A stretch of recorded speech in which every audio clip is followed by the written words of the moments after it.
Hello and welcome to Samuel's Fortress. I'm your host Kirill, and today we're going to be discussing Bogomilism. Now, Bogomilism is a medieval Gnostic heresy which emerges in 10th century Bulgaria under the reign of Tsar Peter. But before we get into Bogomilism in and of itself, I think it's important to kind of step back and go over what is going on in Bulgaria and in the Balkans during this period, and to examine what the environment is in which Bogomilism arises. So, if you recall from a few videos ago, I did a two-part series on the life of Tsar Simeon the Great, and if you watch those videos, you will know that Tsar Simeon presided over the peak of Bulgaria's golden age. However, he will die in the year 927 AD. In 927 AD, the leadership of the First Bulgarian Empire will pass from Simeon to his second oldest son, Peter. Now, Simeon has an elder son by the name of Michael. However, Michael is passed over for the role of Tsar for unknown reasons. And like I said, the title will go to Peter.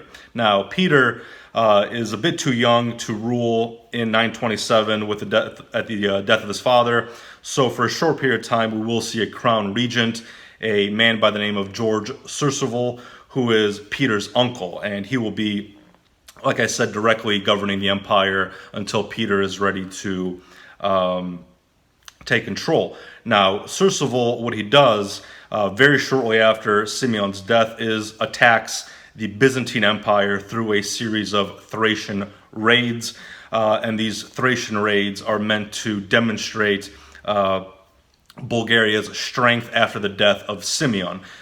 Basically here, the Bulgarians do not want to appear to be weak after the death of Simeon. They want to demonstrate that they still have the strength and power that they did under Simeon, and they wish to demonstrate this not only to the Byzantines, but to their other neighbors, their other competitors in the region, Hungary, Croatia, and so forth. So like I said, we will see in the fall of 927 a series of Bulgarian raids into Byzantine Thrace. Now, this military campaign does not last very long.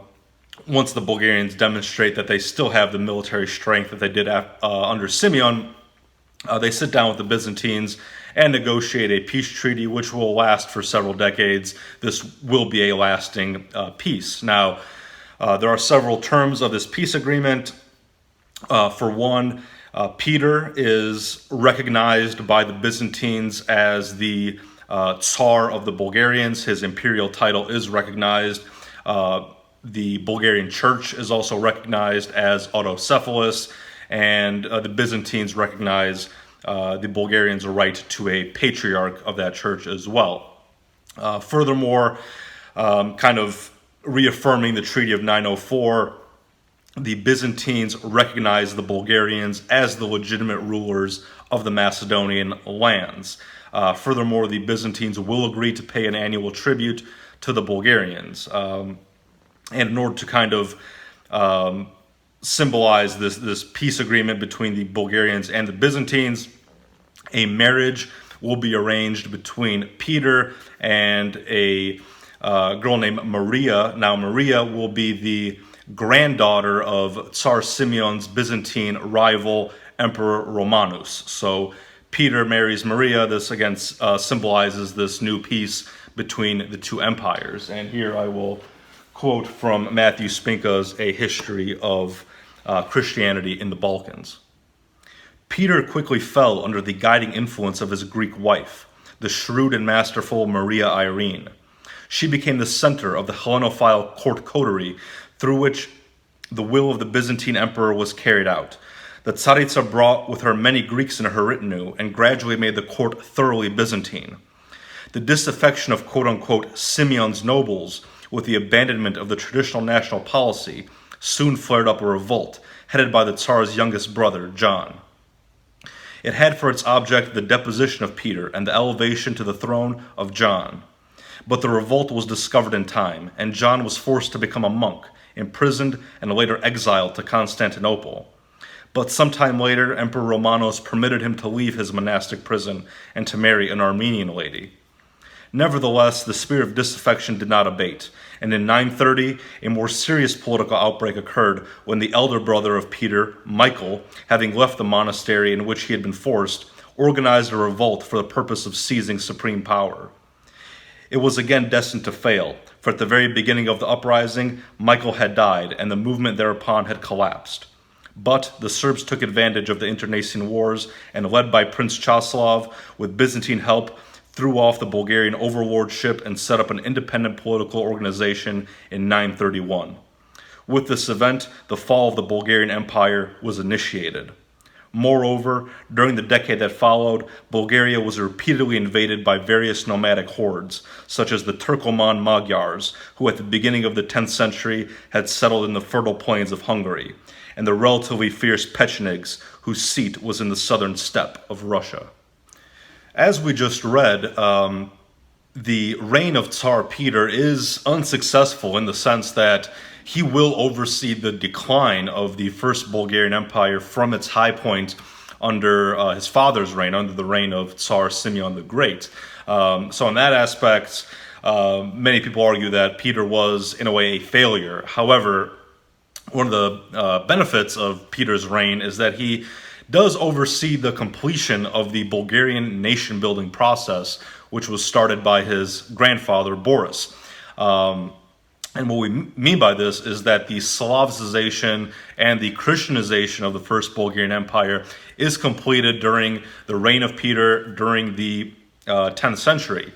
There are no more Bulgar uprisings, there are no more pagan uprisings. Again, this Bulgarian nation-building process, which is based on the Slavic culture and the Orthodox Christian faith, is completed in the 10th century. And here I will quote from John Fine in his book, The Early Medieval Balkans. And Fine writes, quote, "By Peter's time, the Bulgars retained few, if any, privileges. They seem to have merged into the mass of Slavs and became Slavicized in language and Christianized. Other than Bulgar last names, no signs of Bulgar identity are found in the 10th century sources. Presumably, many of the most important people, like George Surseval, were still descendants of the old Bulgar aristocracy. But Surseval was a Christian, as his first name of George indicates, and loyally supported by the crown, against the various activities of Peter's brothers. After Boris eliminated Vladimir in 893, Bulgaria experienced no more boyar revolts. There were none under Simeon, and except for the possibility of some boyar support for one of Peter's brothers in 928, there were none under Peter either. Furthermore, that some of Simeon's nobles plotted with John against Peter need not reflect any ideological opposition to Peter by the boyars as a group. Their motives for joining John could simply have been that John promised those particular nobles great rewards. Thus, by Peter's reign, the Bulgar and Slavic elements had merged to form a Slavic-speaking society of Bulgarians with a common national identity. The society was also Christian. The fact that the old peasants, in many cases, were only nominally so, preserving many old pagan rites, need not militate against this, for there was no longer revolts or movements to restore paganism. With this total Christianization of the First Bulgarian Empire under the reign of Tsar Peter, we will also see him create a large number of Orthodox Christian monasteries, not only in Bulgaria itself, but also on the Holy Mountain, on Mount Athos. And here I will quote from John Spinka. He, Peter, was of a fervently pious disposition, inclined by temperament to a monastic vocation. He surrounded himself by monastic advisors who had an overweening influence upon the conduct of state affairs. No wonder that this period is known as the quote-unquote monastic reign. Spinka will go on to state, Peter is directly credited with the founding of some 22 monasteries, among which the magnificent establishment of Rila, the mother of the Bulgarian monasteries, might be especially singled out. Many other monastic establishments were founded by the court nobles. On account of the magnificence of these monasteries, Bulgaria came to be known as the quote-unquote Second Holy Mountain. Peter's beneficence extended even to Mount Athos, where the monasteries of Zographou and Zeropotamu established some generous support from him that they came to be regarded as Bulgarian foundations. Thus, the church and the monasteries became large landowners, and as such adopted the oppressive measures towards the peasantry exercised by the nobles.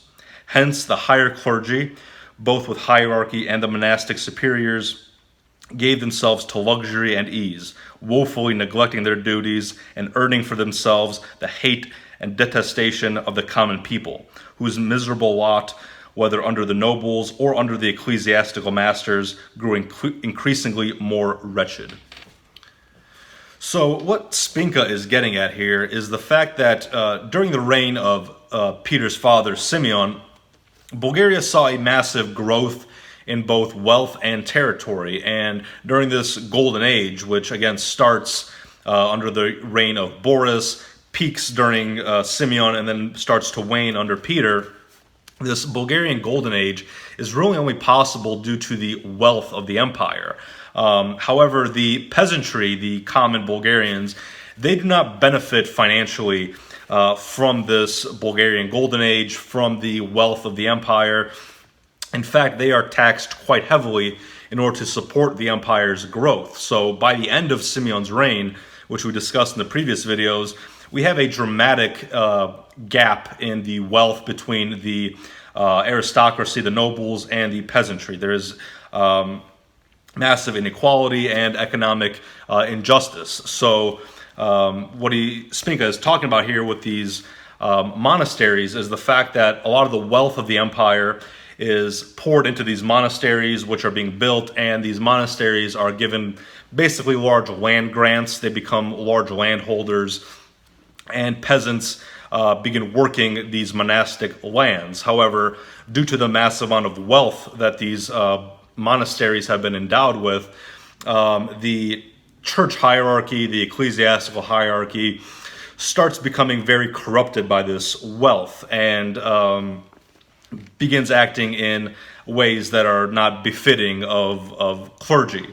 There are, however, some notable exceptions to these corrupt clergymen, and here again I will reference Matthew Spinka. The conditions of the monasteries and among the clergy were denounced in the strongest terms by a contemporary, Presbyter Cosmas, in spite of the fact that he was a defender of the church and an opponent of the heretical movements. He was a younger contemporary of those who saw and knew John the Exarch, although no further biographical details concerning him are preserved. His only surviving work, The Sermon Against the Heretics, affords an excellent description of the contemporary religious conditions.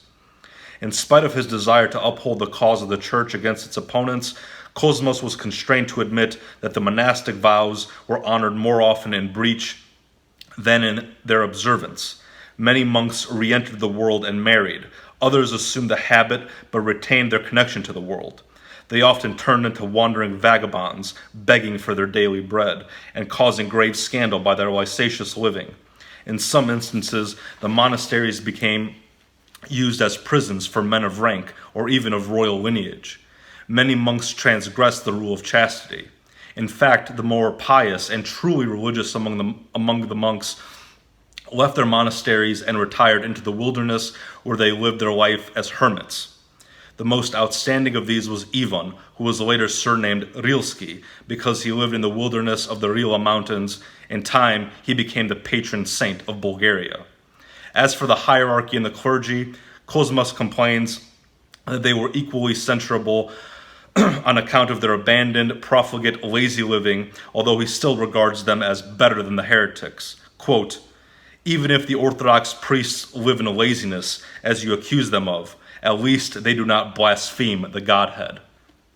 Now, these heretics and this heresy that Cosmas is referencing is Bogomilism. Like I said previously, Bogomilism is a Gnostic heresy which emerges in 10th century Bulgaria under the reign of Peter.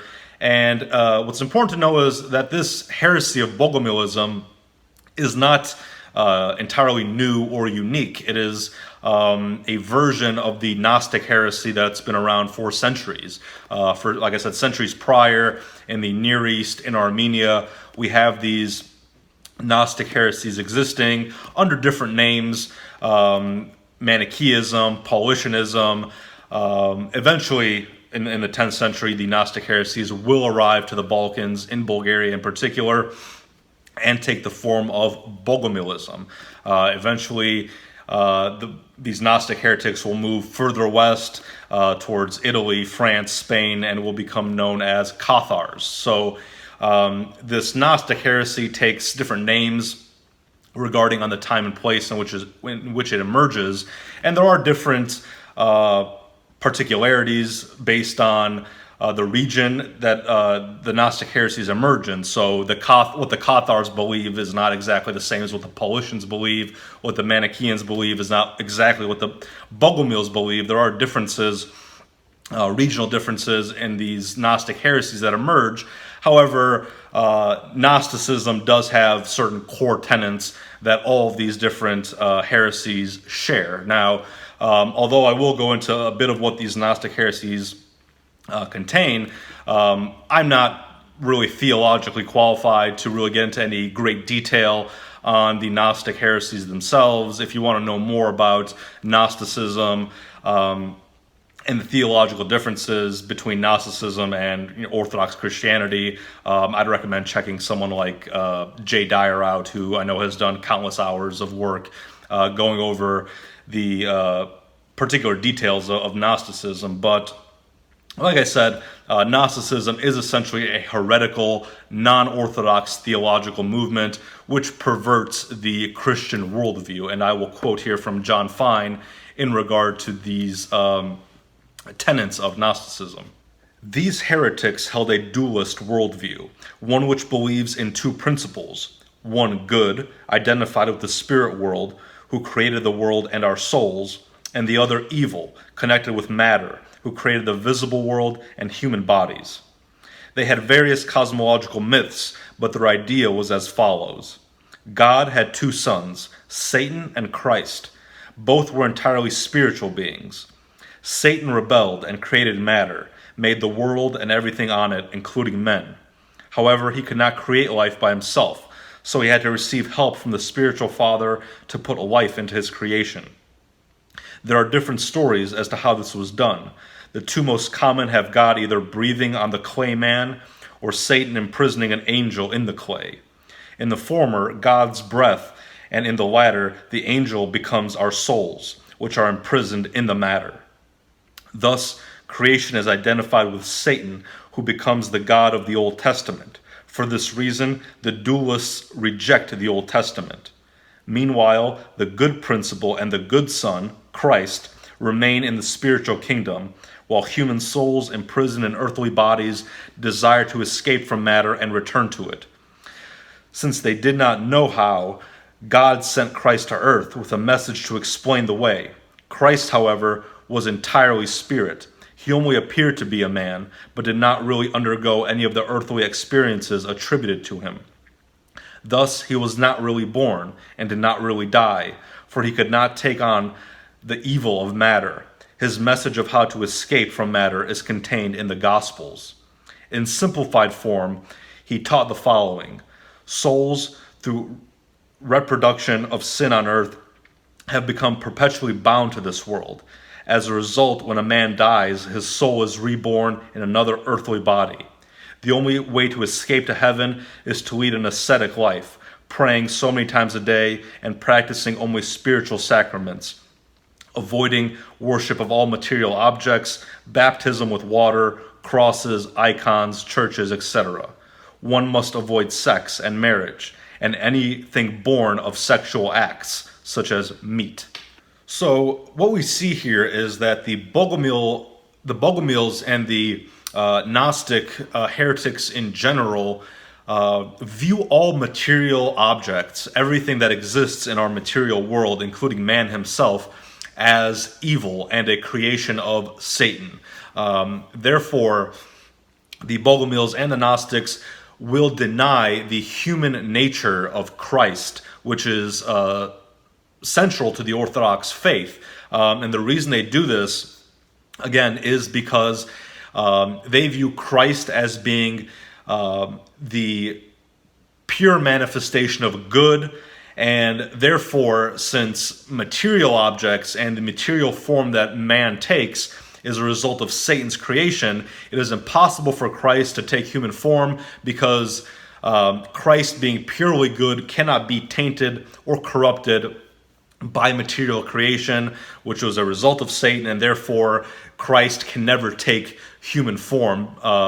And like I said, this is something that is antithetical to the Orthodox Christian worldview. The Orthodox Christians, we do not view material creation as evil or as a result of satanic creation. We view the material world as a result of God's creation. And to quote Genesis here, "And God saw everything that he had made, and behold, it was very good." So again, based on the Old Testament, based on the Orthodox Christian theology, material creation is not evil the way that the Gnostics and the Bogomils view it. However, like we read from John Fine, the Bogomils reject the Old Testament, as they see the Old Testament as a work of Satan that is meant to confuse man. And again, we see that the Bogomils reject churches, they reject baptism, they reject the cross, and so forth. They reject the cross in particular because the death and resurrection of Christ make no sense to the Bogomils, since Christ never took human form. For example, when we Orthodox Christians make the sign of the cross, we position our fingers as such, and the placement of the fingers is very particular, because the three fingers here, the index, middle, and thumb, they represent the Holy Trinity, the Father, the Son, and the Holy Spirit. And then the two remaining fingers, the ring finger and the pinky finger, represent the dual natures of Christ, as fully divine and as fully human, as fully man. So even the sign of the cross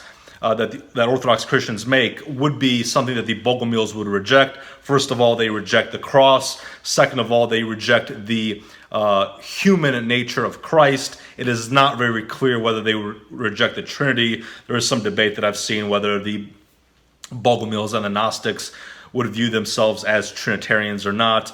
But again, we can see here a major difference between the Orthodox Christian worldview and the worldview of the Gnostics, including the Bogomils. Now, unfortunately for us, there is really not a whole lot of written sources from this time period regarding the Bogomils.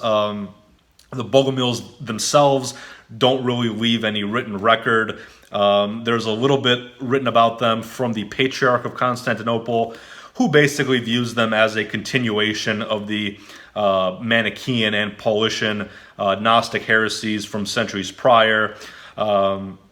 But we do have one source from the Bulgarian priest Cosmas, we referenced previously. And Cosmas is really the only written source we have who had direct contact with the Bogomils themselves. And here I will quote from John Fine in that regard. He writes, quote, "The best and most detailed source about the heresy is a treatise by the Bulgarian priest Cosmas, who had first-hand acquaintance with the heretics and who had the advantage of not being a sophisticated theologian. For most Bulgarian anti-heretical tracts tend to call the heresy by classical names and then give the reader a mixture of new and relevant as well as classical and irrelevant beliefs when discussing their subjects. Cosmas says that during the reign of Peter, a priest named Bogomil preached heresy in the Bulgarian lands. Outwardly, these heretics seemed like sheep. They are gentle, humble, and silent. They do not speak vain words or laugh or behave in such a way as to distinguish themselves from the true Christians. But inside, they are ravenous wolves. When they find the ignorant, they sow the drunkenness of their teachings and blaspheme the doctrines transmitted by the Holy Church. They are worse than demons, for demons fear the cross of Christ and the images of the Lord. The heretics do not venerate icons, but call them idols. The heretics mock the relics of the saints and mock us when we prostrate ourselves before them. They refuse to honor the saints and scorn the miracles of God as brought by the relics of saints through the power of the Holy Spirit. They say that the miracles have not occurred by the will of God, but by the devil who makes them to seduce men. They claim that not God, but the devil was the creator of the visible world. They ask, how can one adore the cross? It was on it that the Jews crucified the Son of God. The cross is therefore the enemy of God. They teach their adherents to detest it, saying if someone killed the son of a king with a piece of wood, would that wood be dear to the king? Communion was not instituted by the command of God, and that the Eucharist is not really the body of Christ, but simply food like any other. They do not believe that the words of priests are sanctified by God. If priests are sanctified, then why do they not live as they should? They are opposed to priests, churches, and prayers, except for the Lord's Prayer, and they reject the laws of Moses and the books of the prophets. They do not honor the Virgin Mary. They say a great deal of nonsense about her that Cosmas cannot even repeat. However, through fear of men, they frequent churches and kiss the cross and icons as those who have been converted to Orthodoxy report to us. They say, all the honor we pay to icons and the like is because of men and not because of the heart. In secret, we keep hidden our beliefs. They do not accept the Old Testament, but only the Gospels. They live not according to the laws of Moses, but according to that of the apostles. They make the devil the creator of men and of all divine creation. Some call him a fallen angel. The heretics spread their venom under the veil of humility and hypocritical abstinence. Or, in holding in their hands the Gospels, they give impious interpretations and try by these means to trap men. They say it is by the will of the devil that all exists. The sky, sun, stars, air, earth, men, churches, the cross, and all that moves on the earth. They make the Lord have two sons, Christ the elder and the devil the younger. It is the devil, Mammon, who commanded men to take wives, eat meat, and drink wine. They call themselves the inhabitants of heaven. They refuse all joys of life, not by abstinence as we do, but because they claim that these acts are impure. The Orthodox Christians, believing God made the world, see nothing impure in these acts. Cosmas says that wine is fine in moderation, whereas the heretics absolutely forbid touching it and meat. They reject baptism and hold in horror a baptized child. They call themselves Christians, but do not have priests to baptize them. They do not make the sign of the cross or accept the chanting of the priests and do not hold priests in honor. They do not believe the miracles of Jesus Christ, but claim that the devil was the author of them. They pray, closing themselves up in their houses 4 times a day and 4 times a night. For prayers, they say only Our Father. They believe that man, not God, instituted the rites and the practices of the church and of Christians. These are not in the Gospels. The heretics do not celebrate church holidays. They do not commemorate the martyrs and the saints. When faced with questions from the Orthodox, they deny their heresies and affirm their Orthodox faith, and will do so under oath. They will deny their own practices. This they do as a ruse, saying if our works and practices became known to man, then all of our labors will be lost. They confess their sins to one another and practice confession only among themselves. They also win converts by saying, do not fatigue yourself with the work of the land, for the Lord said, quote, take no thought about what we shall eat, drink, or be clothed in. This is why some of them have become beggars and do not occupy their hands with any task. They go from house to house and devour the goods of others. They teach their adherents not to submit to authority. They slander the rich, they hate the emperor, they mock their superiors and insult their lords. They claim that God has horror for those who work for the emperor and recommend that all servants not work for their masters. Now, one of the main debates that historians engage in regarding Bogomilism is what was the cause of its emergence in 10th century Bulgaria. Is this simply a regional expression of the larger Gnostic movement, or is it a phenomena that was particular to Bulgaria due to certain social reasons? Essentially, the question is, was Bogomilism a reaction to the economic injustice and the ecclesiastical corruption that we see taking place under the reign of Tsar Peter? Or is it simply a coincidence that Bogomilism arises during this period where we also see some dissatisfaction with the way that the church is being administered? And frankly, this question is not really clear from the historical record, and we have various interpretations. For example, Matthew Spinka, he tends to put more emphasis on the fact that Bogomilism is in a way a reaction to this corruption within the Bulgarian hierarchy, both civil and ecclesiastic. Whereas John Fine, in my opinion, he correctly rejects this theory and views Bogomilism simply as a regional expression of Gnosticism, basically that it is a kind of local expression of the greater Gnostic movement, which is spreading from east to west.